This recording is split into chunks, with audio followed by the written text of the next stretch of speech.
And good morning, folks. What is good? Paul K here, Saturday mornings outdoors, and one more go round. We're going to do the pheasant hunting thing, and this ought to be interesting this week. We had a ton of rain, and yesterday we have a bad drought here up in the northeast, wildfires, and hasn't rained at all, and we had torrential rain yesterday, and yesterday is also the day that they stocked. So, but it didn't start raining till about 11 o'clock yesterday, so I'm wondering if, and then after 11 it just poured like till right now, and now you can see it's just starting to break up here. But so hunting pressure is probably low here, that's the bottom line, and let's see how it goes this week. Being so dry here lately, it's been no problem cutting through this brush, but now we have this torrential rain. There's a lot of, well, not a lot, the ground seeped up a lot of the groundwater, but moving through is still pretty easy. It's wet though, relatively wet though. It's not swampy wet, you know, and so those are the conditions here. It's gonna be in the mid 50s today, very comfortable, perfect for pheasant hunting, and no dogs as usual. 12 gauge number 4 shot magnum loads to knock down these relatively tough birds, and let's push. In the mornings, check the trees, because the pheasant roost up in the trees, because they know at nighttime they're sitting ducks when it's dark, so they roost up in the trees. So you'll see a lot in the early morning, they'll be up in the trees. I've had a lot of interest in the pheasant calls, and some of the viewers were asking all tons of questions on them. Some of the Midwest guys never heard of it, so it's a PS Olt. It says regular pheasant call. I've had this for decades, but you can still get them. I'm sure if you look online, PS Olt regular pheasant call, that's all it is. And it's a reed style call, and it gives the sound of a cackling. There's many sounds you can get out of it, and the idea is that pheasant, like a lot of birds, are flocking birds. So when you give that call, these pheasants around in my area anyway were pen raised, and then they're just released into these fields, and they don't know where they're at. So they know how to instinctively seek cover, but they're not familiar with the surroundings, and there's no coop. So they want to be flocking, so that, because that gives them a sense of security, of course. That's the idea of flocking. And so when you give that call, it's a locator call, and they'll try to come towards the call because they want to flock and be secure and safe, you know. So that's the idea and why it works. And literally the first time I used this, the instructions recommend you just sit somewhere, call a few times, sit and just wait, and if nothing happens in 10 or 15 minutes, move on to another spot. That's one way to do it. And one came in, I called it, and it just literally came into me, and I shot it, and I was just in awe. And after that, it's just been a staple of my pheasant hunting. It doesn't work every time, of course, just like any call. They don't always work, but it's a locator call. That's the idea of how they work, and they're still available online. You know, really light money, under 20 bucks you can get one. And I don't go pheasant hunting without it, and they really work. If not for them coming in, there's some coyote tracks. These are coyotes, not dogs. I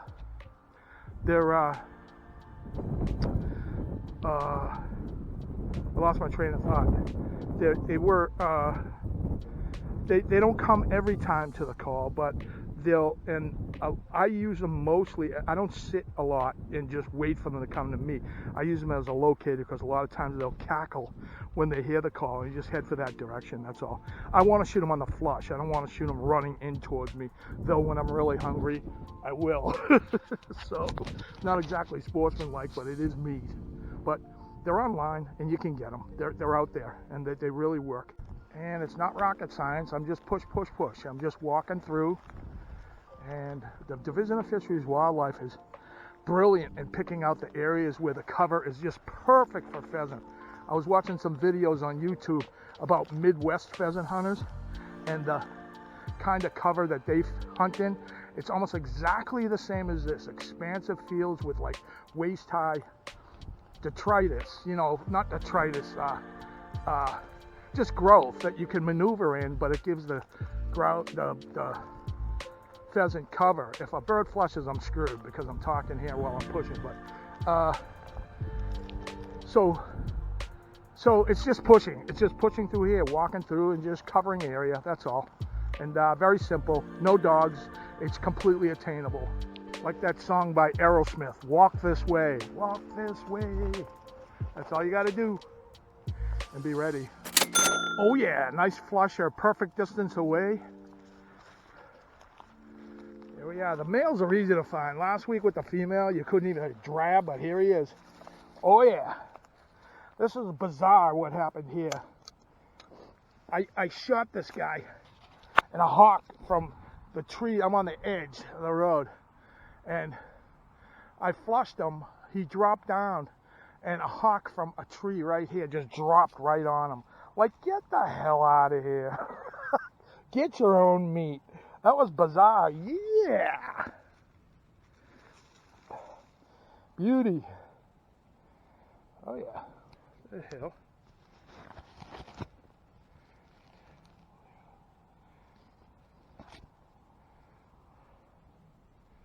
Where's this guy's leg? What's he only got? One leg? What? A critter bit it off.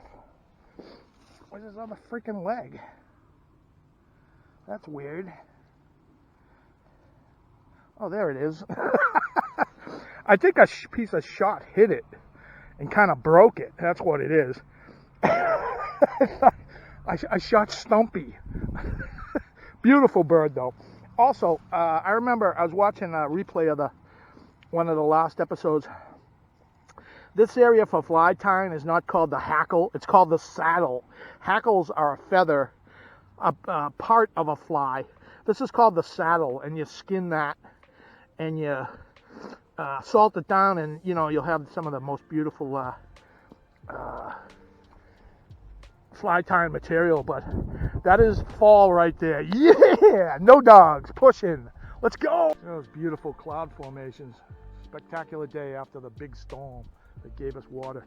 But anyway, pluck this. Sir, I realize things are going rough, but that's no reason to lose your head. But cleaned out, let it cool out, put it in the game pack, and let's roll. Love to pluck them now because they're so easy. This one's going to get boiled. I pulled the skin off mostly. And the pin feathers, just stick them over a burner, that's all. But that's good eating right there. And obviously, that's why I'm out here, for the food.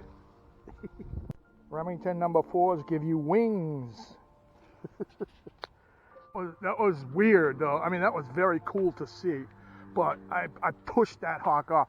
It didn't take much to push him off either. See a big creature coming towards him while he's got the kill. But he was sitting up in this tree right here. And I'm pushing in this field in that direction. And when I flushed him and shot the bird dropped down, and that hawk just dropped on that bird. So that hawk probably saw the bird and was watching it and just waiting. And then I came along and disrupted it. And it wasn't his, He ain't got it till he gets it. It's like catching a fish. You ain't caught it till you got it in your hands, I'm not feeling guilty about it either. Screw the hawk. I want the meat too. They get it every time. They probably get more birds than we do. When you think about it, there's so many in this area. But man, that was fun. Just to see that too. That as soon as that bird that went down, I was concentrating on the flush too. I wasn't paying attention to peripheral stuff. I was looking forward, anticipating a flush as I was pushing. And the hawk just comes darting in from the left. And it was so cool. Like he's like, yeah, my chance. And I'm there, no, it's not your chance. I'm telling you, man, billionaires don't get to see this stuff, really. They're worried about keeping their money and getting our money. We're out here and you're seeing this awesome stuff and you're learning about nature. It is so cool. It's just, and as I'm hunting here, I'm thinking about that last shot, and that was like my first taste of pirated falconry. There's a shot in that direction. Pirated falconry. That's exactly how falconry is supposed to work. The bird's supposed to fly from tree to tree, basically, and flush out rabbits or birds, and you shoot them and the bird falls right on the prey.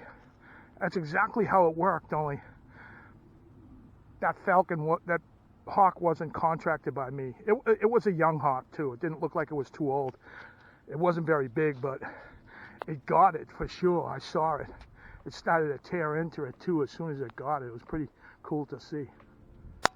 I shouldn't really say this, but I'll be totally honest with my first thought was when I saw him drop on that bird was to shoot the frick, shoot that thing, because he's stealing my bird, but then I wouldn't dare, like common sense came over. Those Raptors are totally protected and I love them. It's just that he's trying to get meat too, just like I am. And, but that was my honest first thought, shoot him, man, get him off the bird, So I've been out here for about 2.5 hours pushing, and I'll about call it. I want to thank you folks for tuning in as usual, and please like and subscribe. My name is Paul K. This is Saturday Mornings Outdoors. This pheasant season has been phenomenal for me. A lot of excellent birds, a lot of flushes, and just gorgeous days to hunt. I've been blessed every single day that I had open to hunt. I was able to hunt, and I was able to get a few birds and stock the freezer for the upcoming winter and my pheasant addiction. So next week, I believe I will be in the bottoms of the Hockomock Swamp. It's the beginning of shotgun season, and we're going to start deer hunting now. Big game. So thank you so much, folks. Thanks for coming along, man. If you can't make it out here, come with me every week, and I'll take you out here along with me.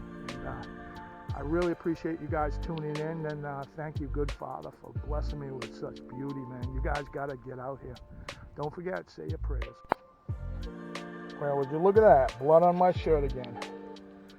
Another feather in the coup pile. Bones, beads, great on the meat in the game bag, and I can't ask God for more than that. Thank you, good and holy Father. What a day.